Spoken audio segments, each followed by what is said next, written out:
जय हिंद विद्यार्थियों, आप सभी का बहुत बहुत स्वागत है सृष्टि आईएएस के इस ऑनलाइन प्लेटफॉर्म पर। विद्यार्थियों, हम यहाँ पर यूनिट 1 के एमसीक्यूज सॉल्व कर रहे हैं, जिसमें हमने कुछ टॉपिक्स के एमसीक्यूज कवर कर लिए हैं। जैसे देखा जाए तो प्राचीन इतिहास, साथ ही देखा जाए तो कुछ रियासतों के और राजवंशों के भी हम यहाँ एमसीक्यूज सॉल्व कर चुके हैं, और प्रमुख व्यक्तित्व अर्थात स्वाधीनता संग्रामी से लेकर के अभी तक के जो महत्वपूर्ण व्यक्तित्व हैं उनसे भी संबंधित हमने एमसीक्यूज सॉल्व कर लिए हैं। आज जो हमारा टॉपिक रहने वाला है, इसमें हम मध्य प्रदेश के स्वाधीनता आंदोलन और प्रमुख घटनाक्रमों पर बात करने वाले हैं। साथ ही विद्यार्थियों, हमारे सृष्टि आईएएस परिवार के द्वारा आप सभी को सभी टॉपिक के सभी यूनिट के एमसीक्यू सॉल्व कराए जा रहे हैं, जिसमें मैं आपको इंडियन एमपी हिस्ट्री और साथ ही देखा जाए तो इंडियन इकोनॉमी और आगे जाकर करंट अफेयर के भी एमसीक्यूज आप सभी के लिए लेकर आने वाला हूं। तो चलिए आज का सेशन प्रारंभ करते हैं, और सबसे पहले बात करते हैं हम पहले क्वेश्चन पर। पहला हमारा क्वेश्चन है कि बुंदेला विद्रोह कब व किसके द्वारा प्रारंभ किया गया। तो बुंदेला विद्रोह की यदि हम बात करते हैं तो ये प्रमुखतः 3 स्थानों पर हुआ था। सबसे पहले हम बात करते हैं जैतपुर रियासत प्रमुख है। दूसरी यदि हम बात करते हैं हीरापुर, और तीसरी यदि हम बात करते हैं यह है आपकी नरहट अर्थात वर्तमान के सागर में था। साथ ही विद्यार्थियों याद रखिएगा कि जैतपुर रियासत से विद्रोह प्रारंभ किया था राजा परिषद ने। वहीं हीरापुर से हृदय शाह ने प्रारंभ किया था। और अगर हम नरहट की बात करते हैं तो मधुकर शाह और उनके भाई गणेश जू ने विद्रोह किया था। साथ ही यदि हम बात करें विद्रोह कब प्रारंभ हुआ था, तो प्रारंभ तो यदि ईयर की बस बात की जाए तो 1842 को यह प्रारंभ हुआ था। और यदि हम बात करें सबसे पहले शुरुआत कहाँ से होती है, तो प्रारंभ होने वाला है नरहट से। तो याद रखिएगा प्रारंभ कहाँ से हो रहा है, नरहट से हो रहा है। प्रारंभ नरहट से होगा। और कब होने वाला है, तो डेट याद रखिएगा 8 अप्रैल 1842 को यह विद्रोह प्रारंभ हुआ था नरहट से। ठीक है, तो यदि हम देखा जाए बाय ऑप्शन जो हमारा आंसर आ रहा है कि 8 अप्रैल 1842 को मधुकर शाह और गणेश जू ने यह आंदोलन प्रारंभ किया था। ठीक है, चलिए अगले टॉपिक की ओर, अगले क्वेश्चन की ओर आगे बढ़ते हैं। अगला क्वेश्चन है कि 1857 की क्रांति मध्य प्रदेश में किस जगह से प्रारंभ हुई थी। तो याद रखिएगा 1857 की क्रांति आप सभी को पता है कि यदि हम भारत की बात करते हैं तो भारत में यह क्रांति 1857 की रिवोल्ट जो है वो कहाँ से प्रारंभ हुई थी, तो आप सभी को पता है मेरठ छावनी से प्रारंभ हुई थी। और वहीं यदि हम मध्य प्रदेश की एमपी की बात करते हैं कि एमपी से 1857 की रिवॉल्ट कहाँ से प्रारंभ हुई, तो विद्यार्थियों याद रखिएगा यह जो है हमारे नीमच छावनी से प्रारंभ हुई थी। अर्थात कह सकते हैं मालवा वाले क्षेत्र में ही प्रारंभ होने वाली हो। प्रमुखता कहाँ पर, नीमच क्षेत्र से प्रारंभ होगी। इसके साथ ही हम बात करें कि मध्य प्रदेश में जो 1857 की क्रांति होती शुरुआत नीमच से होने वाली है, और यह हुई थी बेटा याद रखिएगा 3 जून 1857 को। इसके अलावा मालवा से यदि हम बात करें कि मालवा इंदौर वाला जो क्षेत्र है, इंदौर से यह क्रांति प्रारंभ होने वाली है 1 जुलाई 1857 को। ठीक है, साथ ही यहाँ पर इंदौर से किसने भाग लिया था, जिसे मालवा विद्रोह भी कहा जाता है। याद रखिएगा कभी मालवा विद्रोह पूछ लिया जाए तो याद रखिएगा कि मालवा विद्रोह कौन सा था आपका, जो 1857 की क्रांति हुई थी इंदौर में, इसे ही मालवा विद्रोह कहा जाता है। अब मालवा विद्रोह जो हमारा प्रारंभ हुआ था, इसको प्रारंभ करने का श्रेय यहाँ पर जाता है कि जो प्रमुख नेता थे वो है सआदत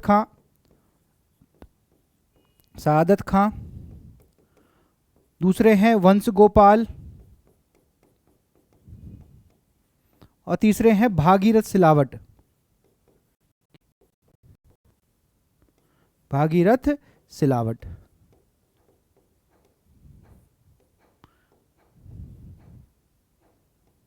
चलिए इसके साथ ही अब बात करते हैं कि भैया कहाँ से चालू होने वाला, तो हमें पता है आंसर हमारा क्या होगा, डी यहाँ पर राइट आंसर है। और डेट याद रखिएगा 3 जून 1857 को प्रारंभ हुआ था मध्य प्रदेश में।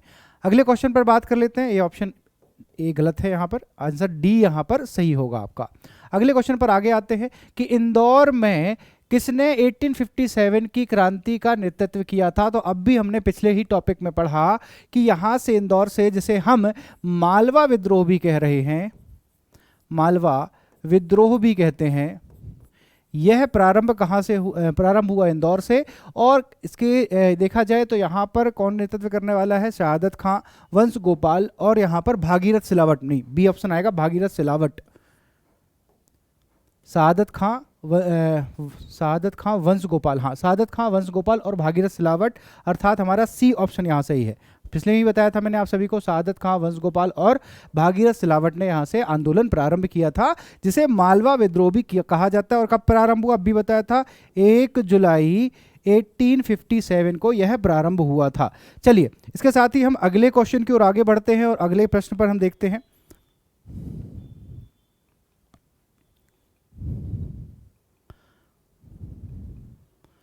मध्य प्रदेश की पहली रियासत जिसने 1857 की रिवॉल्ट में, यानी कहा जाए 1857 की क्रांति में हिस्सा लिया या भाग लिया था, तो हम बता दें कि भैया यहाँ पर जो पहली रियासत है वह रियासत थी अमझेरा रियासत।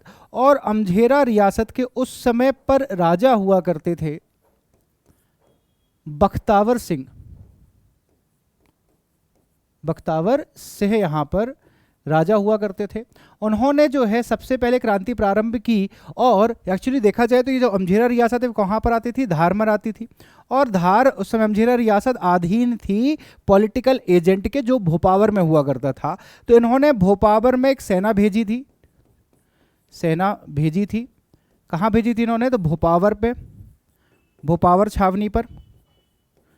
और इस सेना का नेतृत्व कर रहे थे दीवान गुलाब सिंह। इनके नेतृत्व में सेना जाती है और यहाँ पे भोपावर के जो पॉलिटिकल एजेंट थे वो भोपावर छोड़ करके भाग गए थे। साथ ही बहुत सारी छावनियों पर उन्होंने आक्रमण किया और आक्रमण करके उसे अपने अधीन कर लिया था, अपने आप को स्वतंत्र घोषित कर लिया था। बाद में बख्तावर सिंह को गिरफ्तार कर लिया गया और याद रखिएगा इनको फांसी, बख्तावर सिंह जो थे, बख्तावर सिंह, इनके साथी ने इनको एक प्रकार से देखा जाए आत्मघात किया था। तो इस प्रकार से धोखे से इनको पकड़ लिया अंग्रेजों ने और इनको फांसी दे दी गई थी। तो इनको फांसी, याद रखिएगा, इनको फांसी कहाँ दी गई थी? तो इनको इंदौर में ही फांसी दी गई थी। इन पर तथाकथित राजद्रोह का मुकदमा चलाया गया और फिर बाद में इन्हें क्या दी गई? फांसी दे दी गई थी इंदौर में। तो याद रखिएगा बख्तावर सिंह को फांसी कहाँ दी गई थी? इंदौर में। कहाँ के राजा थे बख्तावर सिंह? तो ये थे अमझेरा रियासत के, जो धार में उस समय पर आया करती थी। चलिए, तो फिर अगले प्रश्न की ओर आगे बढ़ते हैं और हमारा अगला क्वेश्चन है यहाँ पर कि 1857 की क्रांति में किस सेनानी द्वारा मध्य प्रदेश के किस स्थान से भाग लिया? जो सही जोड़ी हमको यहाँ पर मिलाना है। ठीक है, अब सबसे पहले बात कर लेते हैं इंदौर की, तो हम बात कर चुके हैं, अमझेरा रियासत की बात कर चुके हैं। वही सागर की बात करते हैं तो सागर से शेख रमजान, सागर से जो है शेख रमजान इन्होंने भाग लिया था, अर्थात यहाँ पर 1। इसके बाद यदि बात करें भोपाल से, तो भोपाल से फाजिल मोहम्मद खान और आदिल मोहम्मद खान ने भाग लिया था। नरसिंहपुर से बात कर रहे हैं तो ठाकुर गंजन सिंह कोरकू ने भाग लिया था। और छतरपुर से बात कर रहे हैं तो छतरपुर से देशपत बुंदेला उस समय पर छतरपुर की सेना के, याद रखिएगा, बाकी सबके बारे में थोड़ा थोड़ा हम पहले चर्चा कर चुके हैं। देशपत बुंदेला उस समय पर छतरपुर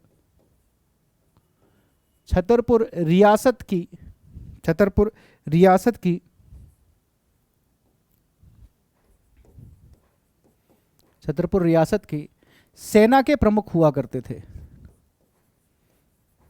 और इन्होंने यहाँ पर 1857 की जब रिवॉल्ट हुई तो यहाँ पर भाग लिया था। तो इस हिसाब से यदि हम मिलान करते हैं जोड़ी पर, तो आंसर हमारा होना चाहिए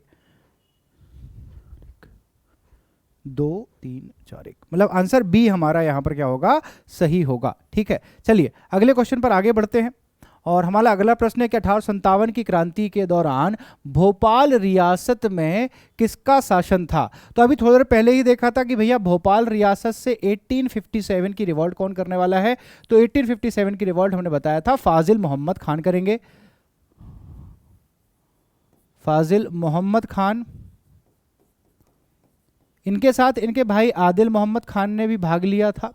और देखा जाए तो फाजिल मोहम्मद खान जमींदार हुआ करते थे, कहाँ के? गढ़ा अंबा पानी, गड़ा अंबा पानी के जमींदार हुआ करते थे और इन्होंने 1857 की रिवॉल्ट की। बाद में इनका जो युद्ध हुआ था वो हुआ था जनरल ह्यूरोज से। जनरल ह्यूरोज से इनका युद्ध हुआ। जनरल ह्यूरोज ने इनको गिरफ्तार करके किले के गेट में ही फांसी दे दी थी। साथ ही बात करते हैं कि 1857 क्रांति के टाइम पे यहाँ पर शासिका कौन थी, तो गौहर बेगम उस टाइम नहीं थी, सुल्तान जहां बेगम, साथ ही सिकंदर जहां बेगम। सिकंदर जहां बेगम उस समय पर शासिका हुआ करती थी। ठीक है, जहांगीर मोहम्मद के बाद में सिकंदर जहां बेगम बनती हैं और कैप्टन हेक्सल जो है उनसे परमिशन लेने के पश्चात ये यहाँ पर शासिका बनती हैं। तो आंसर सी यहाँ पर सही है और हमीदुल्लाह खान जो है वो अंतिम शासक थे। ठीक है, अच्छा, साथ ही बात करते हैं सिकंदर जहां बेगम के कुछ निर्माण इंपॉर्टेंट है। पहला है मोती मस्जिद, मोती मस्जिद और मोती महल। मोती मस्जिद और मोती महल जो है प्रमुख इनके कुछ निर्माण कार्य। चलिए अगली बात कर लेते हैं, अगले क्वेश्चन की ओर आगे बढ़ते हैं। अगला क्वेश्चन हमारा है कि मध्य प्रदेश में होम रूल लीग का प्रारंभ कहाँ से हुआ। तो होम रूल लीग आंदोलन जो है वो कहाँ से प्रारंभ हुआ। तो यदि हम बात करते हैं तो संपूर्ण भारत में दो प्रमुख इसके नेता हैं जिन्होंने यह आंदोलन चालू किया है। पहले हैं बाल गंगाधर तिलक,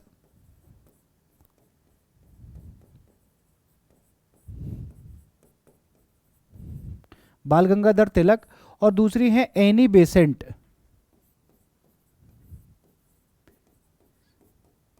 तो बाल गंगाधर तिलक और एनी बेसेंट ने किया था। इनका जो क्षेत्र था एनी बेसेंट का शेष भारत था, शेष भारत था। और वहीं बात करते हैं तो मध्य प्रांत और महाराष्ट्र वाला जो क्षेत्र है, महाराष्ट्र और मध्य प्रांत, मध्य प्रांत, यहां पर नेतृत्व कौन कर रहे थे, बाल गंगाधर तिलक कर रहे थे। अर्थात यदि पूछा जाए कि मध्य प्रदेश में होम रूल लीग आंदोलन का नेतृत्व किसने किया, तो वो किसने किया था, यहां पर बाल गंगाधर तिलक ने किया था। अब साथ ही बात करते हैं कि होम रूल लीग आंदोलन चालू कहां से होगा, तो भैया ये चालू हुआ था जबलपुर से। यहां पर बाल गंगाधर तिलक ने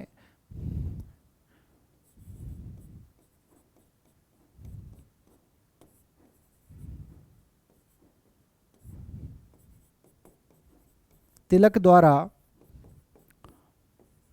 home rule league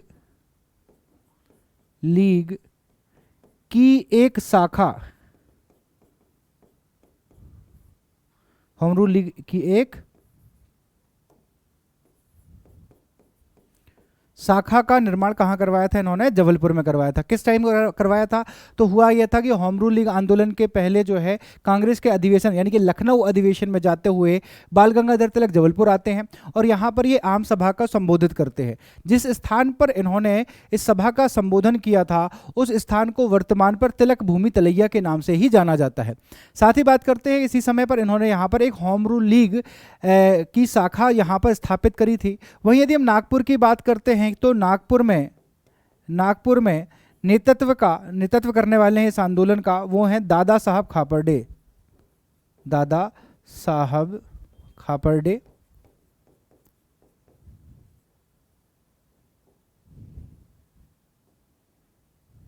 Dada Saheb Khaparde जो हैं वो नेतृत्व करने वाले हैं नागपुर से और ये भी एक शाखा की स्थापना यहाँ पर करेंगे। तो होम रूल लीग की शाखा नागपुर में किसने बनाई थी, दादा साहब खापर्डे ने।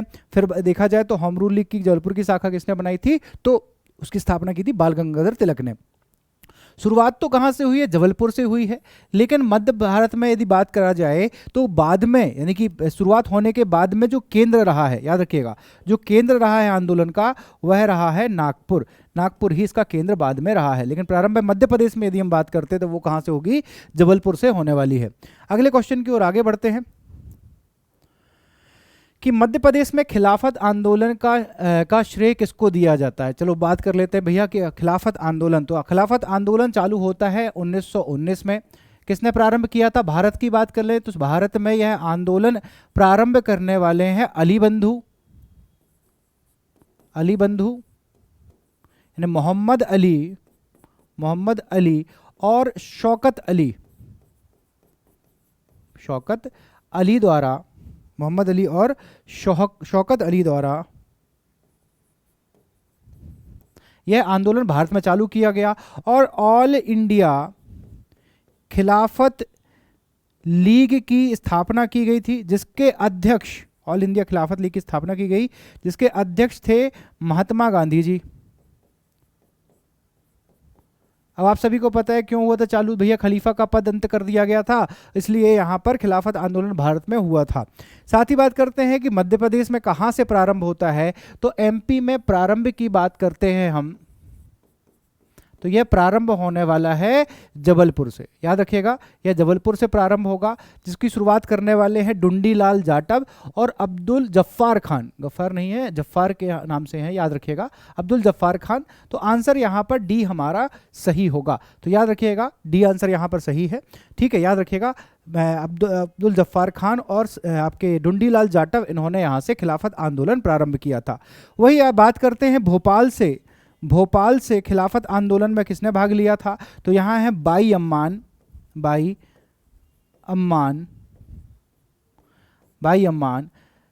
आपका शंभू दयाल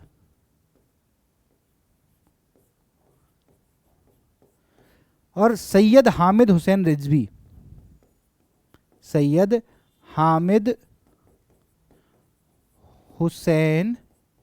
रिजवी, इन्होंने जो है यहाँ पर प्रारंभ किया था। तो याद रखिएगा, भोपाल से बाई अम्मान, शंभू दयाल और आपके सैयद हामिद हुसैन रिजवी ने यहाँ पर आंदोलन प्रारंभ किया था। ठीक है, वही बात करते हैं मध्य प्रदेश में, तो मध्य प्रदेश में कौन ने आपके शुरुआत की थी, अब्दुल जफ्फार खान, डुंडीलाल जाटव ने, और कहाँ से प्रारंभ किया है इन्होंने, जबलपुर से प्रारंभ किया था।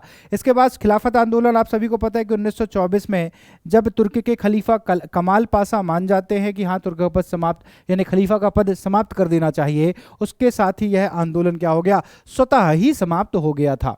चलिए अगले क्वेश्चन पर आगे आते हैं और अगला प्रश्न है कि असहयोग आंदोलन में भाग लेने वाली पहली भारतीय महिला कौन थी।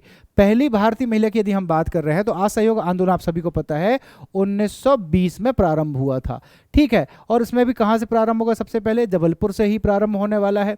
और यहीं अगर हम बात करते हैं कि पहली महिला कौन थी, तो सुभद्रा कुमारी चौहान थी जिन्होंने असहयोग आंदोलन में सबसे पहले भाग लिया था। और सुभद्रा कुमारी चौहान कर्मवीर पत्रिका के प्रकाशन से भी जुड़ी थी आकर, और कर्मवीर पत्रिका का प्रकाशन किसने किया था, तो माखनलाल चतुर्वेदी ने किया था, लेकिन संपादन में जुड़ी थी, संपादन में उसके कौन जुड़ गया था करके, सुभद्रा कुमारी चौहान जुड़ गई थी। ठीक है, साथ ही इनकी कुछ रचनाएं हैं जैसे राखी की चुनौती, त्रिधारा और सीधे साधे चित्र, उन्मादनी और राखी की चुनौती, और साथ ही देखा जाए तो जलियांवाले बाग में बसंत और झांसी की रानी, इनकी कुछ यहाँ पर रचनाएं रही हैं।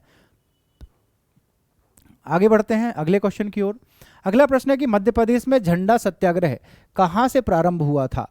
तो भैया झंडा सत्याग्रह की बात करते हैं तो हुआ ये कि 1923 में जबलपुर में एक सभा आयोजित होती है जिसमें झंडा फहराने की बात की जाती है टाउन हॉल पर, लेकिन अंग्रेज इसे इनकार कर देते हैं। तो अब झंडा सत्याग्रह प्रारंभ करने के लिए 8 मार्च की डेट चुनी जाती है कि 8 मार्च को town hall Jabalpur, town hall जो वर्तमान का नगर निगम भवन है उसे ही क्या कहा जाता है, टाउन हॉल कहा जाता था। तो इसी टाउन हॉल में जो है झंडा सत्याग्रह के तहत झंडा फहराने की बात कही गई। तिलक भूमि तलैया से लेकर के आपके टाउन हॉल तक एक रैली निकाली गई और रैली में कहा गया के बाद जो है यहाँ पर झंडे फहराने का योजना बनाई। तो प्रारंभ करने का श्रेय यदि हम बात करें, प्रारंभ करने का श्रेय यहाँ पर जाता है पंडित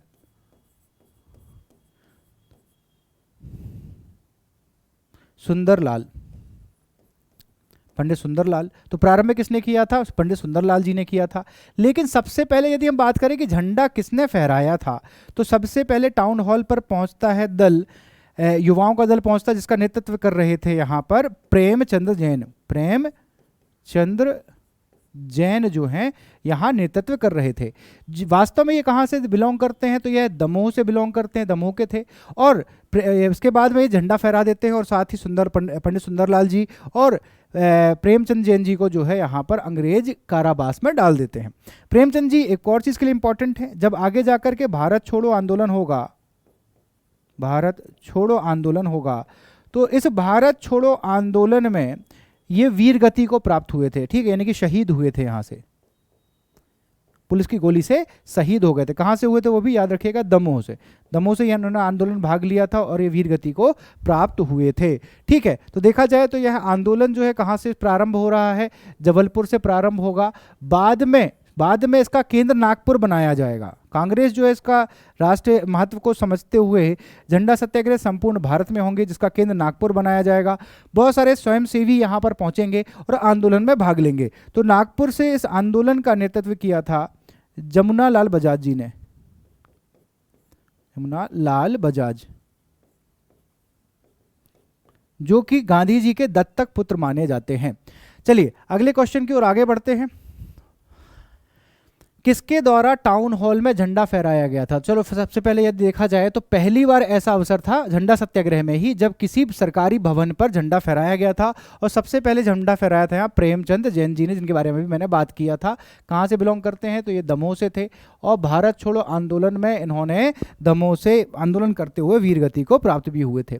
अगले क्वेश्चन पर आगे बढ़ते हैं विद्यार्थियों, और हमारा अगला क्वेश्चन है यहाँ पर कि मध्य प्रदेश के जबलपुर में सविनय अवज्ञा आंदोलन का प्रारंभ कब हुआ था?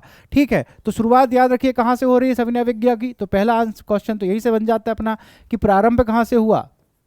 प्रारंभ कहाँ से हुआ था? तो याद रखिएगा जबलपुर से हुआ था।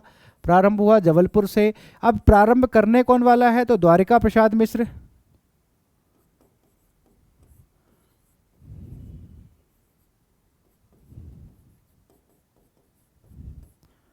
सेठ गोविंद दास,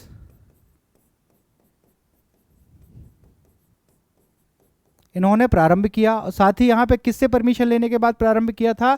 तो यहाँ पर मोतीलाल नेहरू जी से परमिशन लेने के बाद प्रारंभ किया। और इन्होंने 6 अप्रैल जिस दिनांक को गांधी जी ने दांडी पहुंचे थे, दांडी पहुंच करके इन्होंने गांधी जी ने जब एक प्रकार से देखा जाए नमक सत्याग्रह किया था या नमक कानून तोड़ा था, उसी दिनांक को इन्होंने प्रारंभ किया था, अर्थात 6 अप्रैल 1930 को। अब आप सभी को पता है कि दांडी मार्च जो था इसी आंदोलन के तहत था, दांडी मार्च। अब दांडी मार्च जो था वो कब स्टार्ट हुआ था? तो 12 मार्च को प्रारंभ होता है और वहीं जो है आपके 6 अप्रैल 1930 को कंप्लीट होता है।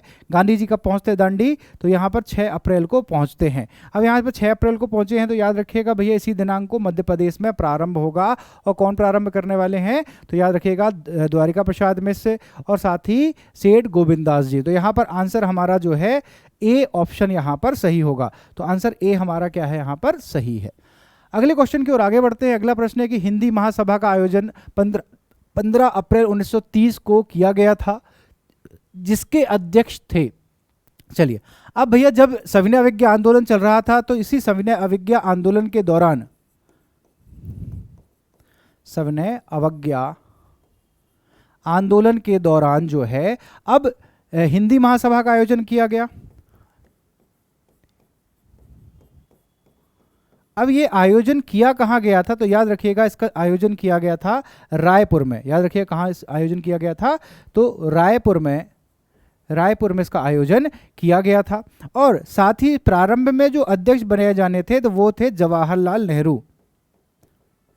नेहरू जी थे। लेकिन होता यह है कि जब ये हिंदी महासभा में आ रहे होते हैं इनको गिरफ्तार कर लिया जाता है। इसके बाद अंततः जो है अध्यक्षता करते हैं, अंततः ये अध्यक्षता करते हैं। किस चीज़ की अध्यक्षता करने वाले हैं? ये इसकी अध्यक्षता करने वाले सेठ गोविंद दास जी। अब एक और चीज़ समझ लीजिएगा, यहाँ पर आपका जो है महाकौशल सभा जो है उसका भी इन्होंने यहाँ पर गठन किया था। ठीक है, तो महाकौशल सभा का भी गठन करने वाले हैं।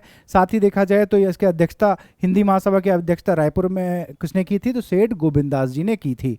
तो इसका आंसर ए हमारा यहाँ पर सही होगा। चलिए अगले क्वेश्चन की ओर आगे बढ़ते हैं और अगला प्रश्न है हमारा कि 1930 में हुए जंगल सत्याग्रह का नेतृत्वकर्ता और स्थान का सही मिलान करें।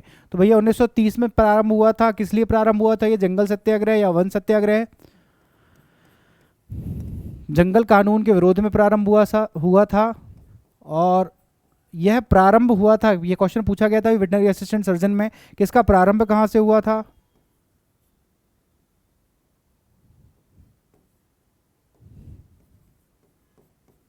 इसका प्रारंभ कहाँ से हुआ? तो इसका प्रारंभ हुआ है सिवनी से, और सिवनी से इसका प्रारंभ करने वाले हैं दुर्गा शंकर मेहता। दुर्गा शंकर मेहता करने वाले हैं। तो सिवनी से यह आंदोलन प्रारंभ हुआ था। तो पहला ऑप्शन तो यही आ गया सही भैया कि सिवनी से कौन करने वाले हैं, दुर्गा शंकर मेहता यहाँ पर करने वाले हैं। ठीक है, दुर्गा शंकर मेहता। दूसरी बात करते हैं दुरिया। तो दुरिया से जो है यहाँ पर आंदोलन में भाग लिया था मूका लोहार जी ने, मूका लोहार। इसके अलावा बात करते हैं घोड़ा डोंगरी। घोड़ा डोंगरी से गंजन सिंह कोरकू ने ही भाग लिया था, गंजन सिंह कोरकू ने यहाँ पर भाग लिया था। और वहीं यदि हम बात करते हैं कि अमरबाड़ा से कौन भाग लेने वाले हैं, तो अमर सिंह गौड़। ठीक है, सॉरी जामबाड़ा से, जामबाड़ा से किसने लिया था, अमर सिंह गौड़ जी ने यहाँ पर आंदोलन में भाग लिया था। तो ऑप्शन के हिसाब से यदि हम देखें तो हमारा यहाँ पर बी ऑप्शन सही है। तो आंसर हमारा क्या आ रहा है यहाँ पर, बी ऑप्शन निकल करके आ रहा है। तो जंगल सत्याग्रह प्रारंभ कहाँ से हुआ था, सिवनी से ही हुआ था। और इस प्रकार से अलग अलग आंदोलनकारियों ने अलग अलग स्थानों से नेतृत्व किया था। अगले क्वेश्चन पर बढ़ते हैं कि मध्य प्रदेश में भारत छोड़ो आंदोलन कहाँ से प्रारंभ हुआ। तो भैया गांधी जी के आह्वान से आप सभी को पता है कि 8 अगस्त 1942 को भारत छोड़ो आंदोलन प्रारंभ हुआ था मुंबई के ग्वालियर टैंक से, मुंबई के ग्वालियर टैंक, ग्वालियर टैंक से यह प्रारंभ किया। किसने, गांधी जी ने प्रारंभ किया। अब वहीं यदि हम बात कर लेते हैं एमपी, मध्य प्रदेश में कहाँ से चालू होता है, तो मध्य प्रदेश में उस समय पर याद रखिएगा विदिशा से प्रारंभ हुआ था। और यह विदिशा उस समय ग्वालियर रियासत के अधीन आती थी, लेकिन स्थान कौन सा था, विदिशा था, जहाँ से भारत छोड़ो आंदोलन प्रारंभ किया गया था। तो आंसर सी इस हिसाब से हमारा क्या है यहाँ पर सही है। ठीक है, याद रखिएगा मध्य प्रदेश में कब चालू होने वाला है, ये आपका 1942 में कहाँ से स्टार्ट होगा, तो विदिशा से ही प्रारंभ होने वाला है। अगले क्वेश्चन पर आगे बढ़ते हैं कि त्रिपुरा अधिवेशन या त्रिपुरी है वास्तव में, त्रिपुरी अधिवेशन की अध्यक्षता किसने की थी। तो आप सभी को पता है कब हुआ था ये त्रिपुरी अधिवेशन, 1939 में हुआ था, जिसमें पट्टाभी सीतारमैया और सुभाष चंद्र बोस के मध्य में चुनाव हुआ, जिसमें सुभाष चंद्र बोस विजित हो जाते हैं। लेकिन गांधी जी के एक वक्तव्य के बाद ये अपना इस्तीफा दे देते हैं। गांधी जी का वक्तव्य था कि पट्टाभी की हार मेरी व्यक्तिगत हार है। इसके बाद सुभाष चंद्र बोस जी ने इस्तीफा दे दिया था। तो सुभाष चंद्र बोस जी तो बिल्कुल अध्यक्ष नहीं बने थे, इसका पट्टाभी सीतारमैया नहीं बने थे। अंततः जो है अध्यक्षता की थी डॉक्टर राजेंद्र प्रसाद जी ने, डॉक्टर राजेंद्र प्रसाद जी ने अध्यक्षता की थी। और ये हुआ कहाँ था, तो ये भी याद रखिएगा, ये सभी को पता होगा, जबलपुर में हुआ था। ठीक है, जबलपुर में हुआ था। अध्यक्षता किसने की थी, डॉक्टर राजेंद्र प्रसाद जी ने की थी। और देखा जाए तो भैया इस अधिवेशन का एक स्मृति स्मारक बनाई गई है,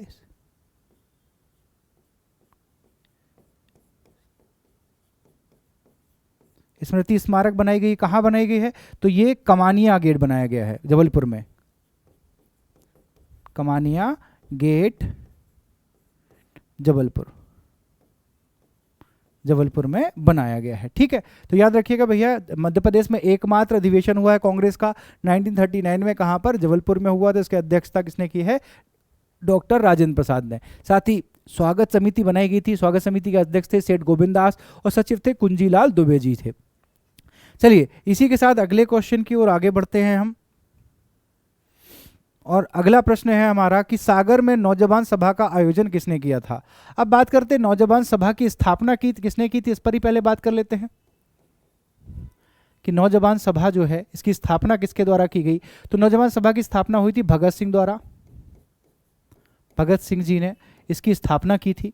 साथ ही बात करते हैं कि जिस समय पर सविनय अवज्ञा आंदोलन भारत में चल रहा था, सविनय अवज्ञा आंदोलन, उसी समय 1930 में ही नौजवान सभा का आयोजन मध्य प्रदेश में किया गया था और मध्य प्रदेश के सागर में किया गया था। याद रखिएगा सागर में किया गया था और यह मेहर यूसुफ अली के प्रयासों से किया गया था। तो मेहर यूसुफ अली के प्रयासों से नौजवान सभा का आयोजन सागर में किया गया था। यह भी याद रखिएगा कहाँ पे किया था इन्होंने, सागर में इन्होंने मेहर यूसुफ अली के प्रयासों से नौजवान सभा का आयोजन किया गया था। अगले क्वेश्चन की ओर आगे बढ़ते हैं विद्यार्थियों कि कर्मवीर पत्रिका का प्रकाशन कहां से हुआ। तो कर्मवीर पत्रिका का सबसे पहले प्रकाशन अभी मैंने बताया था किसने किया था, माखनलाल चतुर्वेदी जी ने, माखनलाल चतुर्वेदी जी ने किया था। बाद में इसके संपादन में कौन जुड़ने वाला है, सुभद्रा कुमारी चौहान,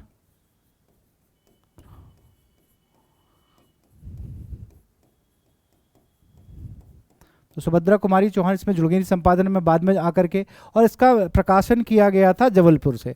ठीक है, कहाँ से किया गया? जबलपुर से। और कब किया गया था इसको भी याद रखिएगा, कब किया गया था? तो 1920 में इसका संपादन प्रारंभ हुआ था। तो कब प्रारंभ हुआ? तो 1920 में। किसके द्वारा? माखनलाल चतुर्वेदी द्वारा। जबलपुर में बाद में संपादन में कौन जुड़ जाएंगी? सुभद्रा कुमारी चौहान इसमें ऐड हो जाती हैं। अगले क्वेश्चन पर आगे आते हैं कि मध्य प्रदेश के नमक सत्याग्रह सिवनी से किसने किया था? तो भैया नमक सत्याग्रह मतलब कि सविनय अवज्ञा आंदोलन चल रहा है, 1930 की बात हो रही है, सविनय अवज्ञा के दौरान की बात हो रही है।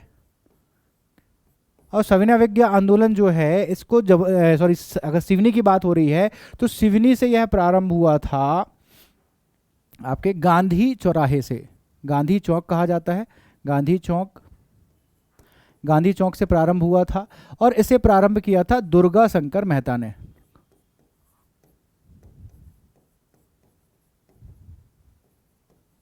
दुर्गा शंकर मेहता जी द्वारा इसको प्रारंभ किया गया था सिवनी से। तो यहाँ पर आंसर यदि हम बात करते हैं तो ऑप्शन ए हमारा यहाँ सही होगा कि मध्य प्रदेश में नमक सत्याग्रह सिवनी में किसने किया था। अच्छा, अब यहाँ पे ऑब्वियस सी बात है भैया समुद्र का तट तो है नहीं, तो नमक कानून कैसे तोड़ेंगे, नमक सत्याग्रह कैसे किया जाएगा? तो खारे पानी को गर्म करके, बड़ी मात्रा में खारे पानी को गर्म करके नमक, सांकेतिक रूप से नमक बना करके यह नमक कानून तोड़ा जाता था। ठीक है, तो एक प्रकार सांकेतिक रूप से इन्होंने क्या किया था? नमक सत्याग्रह किया था सिवनी से। और किसने? दुर्गा शंकर मेहता ने। कहां से? गांधी चौक से किया था। अगले क्वेश्चन पर आगे बढ़ते हैं कि मध्य प्रदेश में पंजाब मेल कांड। अच्छा, अब पंजाब मेल कांड कहां हुआ था? खंडवा, खरगोन, बुरहानपुर, इंदौर। अब पंजाब मेल कांड की बात कर लेते हैं। तो भैया कब की बात थी? तो ये बात है आपका 24-25 जुलाई की। इस समय पर यदि हम बात करें कौन इसको अंजाम देने वाला है, तो वीर यशवंत सिंह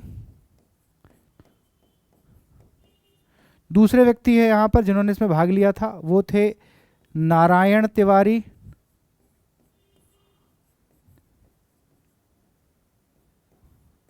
और तीसरे व्यक्ति है यहां पर देशपत राव। ठीक है, याद रखिएगा देशपत राव जो है यहाँ पर थे। तो यहाँ यदि हम बात करें कि इन तीनों ने इसको अंजाम देने की बात करी, और साथ ही इन्होंने क्या किया? पंजाब मेल जो थी उसको रोक लिया इन्होंने। कहाँ पर? तो इन्होंने कहाँ रोक लिया था? खंडवा में रोक लिया। और खंडवा में रोक करके कैप्टन हेक्सल को उतार करके, याद रखिए किसको? कैप्टन हेक्सल को, कैप्टन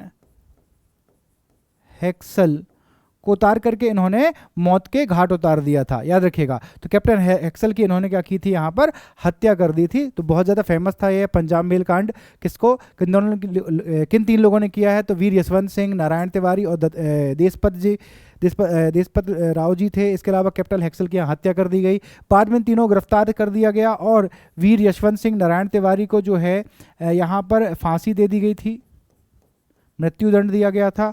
और देशपत राव जी को जो है यहाँ पे काला पानी की सजा सुनाई गई थी।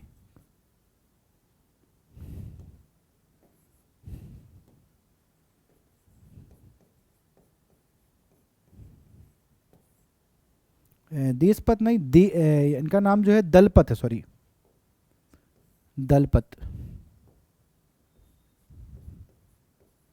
दलपत राव। ठीक है, दलपत राव जी थे जिनको काला पानी की सजा सुनाई गई थी। ठीक है, तो काला पानी की सजा कैसे दी गई थी? दलपत राव को दी गई थी। चलिए अगले क्वेश्चन पर आगे बढ़ते हैं, और अगला क्वेश्चन हमारा है कि सराफा कांड किस राष्ट्रीय आंदोलन से संबंधित है? अब सबसे पहले सराफा कांड हुआ कहाँ था उस पर बात कर लेते हैं। तो ऑप्शन हमारे क्या है? भारत छोड़ो आंदोलन, असहयोग आंदोलन, असविनय अवज्ञा, और इनमें से कोई नहीं। सराफा कांड की यदि हम बात करते हैं तो सराफा कांड जो है कहाँ हुआ था विद्यार्थियों? याद रखिएगा, इंदौर में हुआ था, इंदौर में हुआ था। और कौन सी डेट थी? उस डेट को भी याद रखिएगा।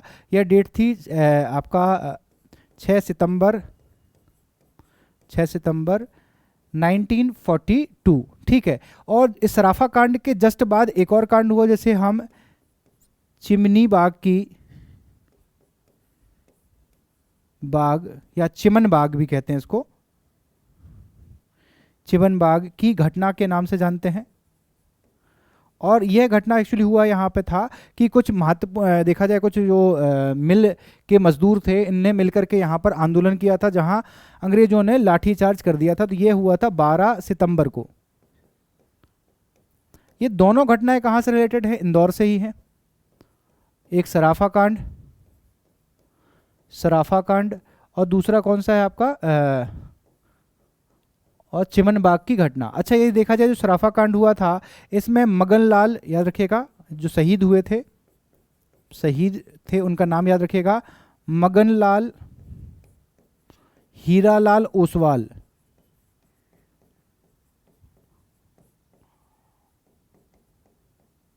मगनलाल हीरालाल ओसवाल जो हैं यहाँ पर वीर गति को प्राप्त हुए थे, यहाँ पर अंग्रेज की गोली से वीर गति को प्राप्त हुए थे। तो याद रखिएगा 1942 की बात हो रही है, अर्थात इस समय पर क्या चल रहा था? भारत छोड़ो आंदोलन चल रहा था। तो सराफा कांड किस आंदोलन संबंधित है? आपका भारत छोड़ो आंदोलन से। साथ ही देखा जाए तो शहीद कौन हुए थे? मगनलाल हीरालाल ओसवाल। चिमनबाग की घटना जो है ये 12 सितंबर को हुई थी और सराफा कांड कब हुआ था? 6 सितंबर को हुआ था। और दोनों घटनाएं इंदौर से संबंधित हैं। अगले क्वेश्चन पर आगे बढ़ते हैं और अगला क्वेश्चन है भाई अम्मान ने भारत छोड़ो आंदोलन में कहां से भाग लिया था? तो भाई अम्मान जो है बहुत महत्वपूर्ण व्यक्तित्व हैं। ये देखा जाए तो जो 1920 में असहयोग आंदोलन चालू हुआ,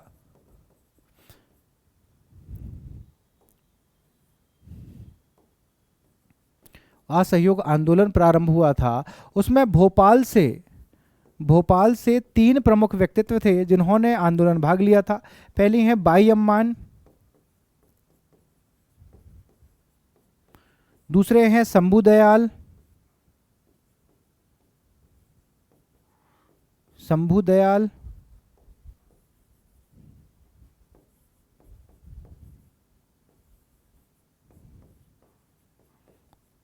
और तीसरे हैं सैयद हामिद हुसैन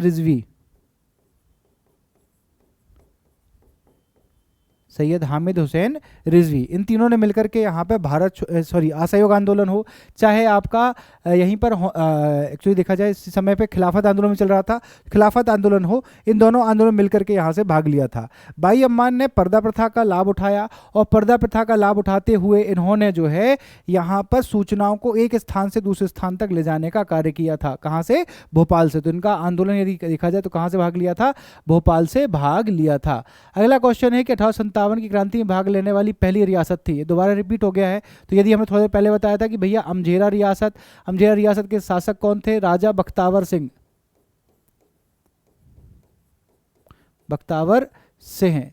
और बख्तावर सिंह ने 1857 क्रांति में भाग लिया था 1857 की। और इनको फांसी कहाँ दी गई थी? बताया था मैंने अभी थोड़ी देर पहले कि इनको फांसी इंदौर में दी गई थी। ठीक है, तो याद रखिए कि इनको फांसी कहाँ दी गई थी? इंदौर में इन्हें फांसी दे दी गई थी। चलिए, इसके बाद अगला क्वेश्चन है हमारा कि वर्ष 1937 में बीएन खरे की सरकार में शिक्षा मंत्री किसे बनाया गया था? तो भैया जब बीएन खरे जी की सरकार बनी थी 1937 में, उस समय पर मध्य प्रदेश के मुख्यमंत्री जो पहले थे अर्थात पंडित रविशंकर शुक्ल जी, इनको शिक्षा मंत्री बनाया था। और शिक्षा मंत्री मध्य पर रहते हुए इन्होंने विद्या भारती नामक योजना प्रारंभ की थी। साथ ही इन्होंने तरुण संघ की स्थापना की थी। और साथ ही यदि हम बात करें तो मध्य प्रदेश के पहले सीएम रहे हैं फर्स्ट।